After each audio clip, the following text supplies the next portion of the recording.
বুদ্ধের সমগ্র ধর্ম বিনয়, সেটি যে বুদ্ধ ভাষণ করেছেন মানব জীবনের অশান্তির জন্য, মানুষ যাতে সুখী হতে পারে, মানব সভ্যতা যাতে ধ্বংস না হয়।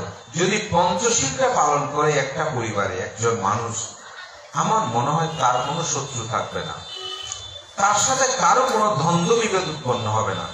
একটা পরিবারের মধ্যে যদি সেটা মেনে চলে, আর কোনো কিছুর প্রয়োজন হবে বলে আমি মনে করি, আমার কাছে সেরকম মনে হয়।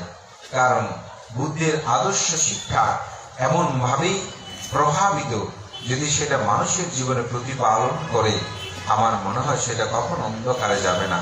সে মানুষ আলো থেকে আলোতে, জ্যোতি থেকে জ্যোতিময় জীবন তিনি লাভ করতে পারবেন।